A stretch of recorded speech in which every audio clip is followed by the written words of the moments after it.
Operation ಸಿಂಧೂರದಲ್ಲಿ 5 ಉಗ್ರರು ಬಲಿಯಾಗಿದ್ದಾರೆ. ಭಾರತಕ್ಕೆ ಬೇಕಾಗಿದ್ರು ಈ ಮೋಸ್ಟ್ ವಾಂಟೆಡ್ ಉಗ್ರರು ಹತ್ಯೆಯಾಗಿದ್ದಾರೆ. ಹತ್ಯೆಯಾದ ಉಗ್ರರ ಹೆಸರನ್ನ ಈಗ ಕೇಂದ್ರ ಸರ್ಕಾರ ಬಹಿರಂಗಪಡಿಸಿದೆ.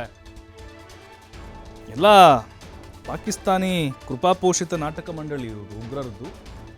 ಮೊನ್ನೆ ಆಗಿತ್ತಲ್ವಾ 9 ಆ ಉಗ್ರರ ಕ್ಯಾಂಪ್ಗಳ ಮೇಲೆ ದಾಳಿ ಆಗಿತ್ತಲ್ವಾ. ಆ ಟೈಮ್ನಲ್ಲಿ ಸುಮಾರು 100ಕ್ಕಿಂತ ಹೆಚ್ಚು ಜನ ಸತ್ತೋಗಿದ್ದಾರೆ ಅಲ್ಲಿ, ಅಂದರೆ ಟೆರರಿಸ್ಟ್ಗಳು. ಲಷ್ಕರ್ ಎ ತೈಬಾದ ಮರ್ಕಜಿನ್ನ ಜಾರ್ಜ್ ಮುದಾಸಿರು, ಹಾಗೆ ಮುದಾಸಿರ್ ಖಾದಿಯಾನ್ ಖಾಸ್ ಅಲಿಯಾಸ್ ಅಬು ಜಿಂದಾಲ್, ಜೈಷ್ ಎ ಮೊಹಮ್ಮದ್ ಉಗ್ರ ಹಫೀಜ್ ಮೊಹಮ್ಮದ್ ಜಮೀಲ್ ಬಹಾವಲ್ಪುರ್ ಮರ್ಕಜ್, ಸುಭಾನ್ ಅಲ್ಲಾದ ಇನ್ಚಾರ್ಜ್ ಆಗಿದ್ದ ಜಮೀಲಾ, ಜೈಷ್ ಎ ಮೊಹಮ್ಮದ್ ಉಗ್ರ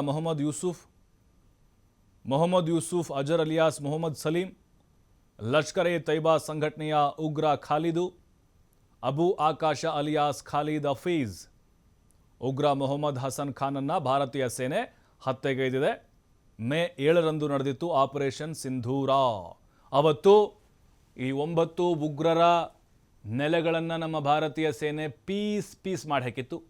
ಆ ಟೈಮ್ನಲ್ಲಿ ಈ ಉಗ್ರರು ಅವತ್ತು ಹತರಾಗಿದ್ದಾರೆ.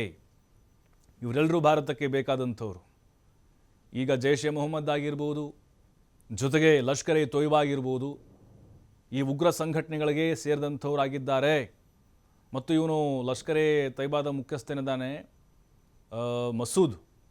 ಮಸೂದನ ಎಲ್ಲ ಸಂಬಂಧಿಕರು ಇವರು. ಒಬ್ಬ ಬಾಮೈದ ಇದ್ದಾನೆ, ಹಿರಿಯ ಬಾಮೈದ ಇದ್ದಾನಂತೆ, ಇನ್ನೊಬ್ಬ ಯಾರೋ ಅಕ್ಕನ ಮಗ ಅಂತೆ, ತಂಗಿ ಮಗ ಅಂತೆ, ಎಲ್ಲರೂ ಒಬ್ರಿಗೊಬ್ಬರು ರಿಲೇಷನ್ ಅವರೆಲ್ಲ ಟೆರರಿಸ್ಟ್ಗಳು. ಹಾಗಾಗಿ ಇದು ಭಾರತಕ್ಕೆ ಮತ್ತೊಂದು ದೊಡ್ಡ ಜಯ ಅಂತ ಹೇಳ್ಬೋದು. ಯಾಕೆಂದರೆ ಮೊದಲು ಈ ಟೆರರಿಸ್ಟ್ಗಳನ್ನು ಮಟ್ಟ ಹಾಕಬೇಕು. ಈಗಾಗಲೇ 100 ಜನರನ್ನು ಭಾರತೀಯ ಸೇನೆ ಕೊಂದು ಮುಗಿಸಿದೆ. ಇನ್ನೂ ಹಲವರು ಅಲ್ಲೇ ಆಶ್ರಯ ಪಡಿತಾ ಇದ್ದಾರೆ. ಬಟ್ ಈಗ 5 ಜನರ ಹೆಸರನ್ನು ಕೇಂದ್ರ ಬಿಡುಗಡೆ ಮಾಡಿದೆ.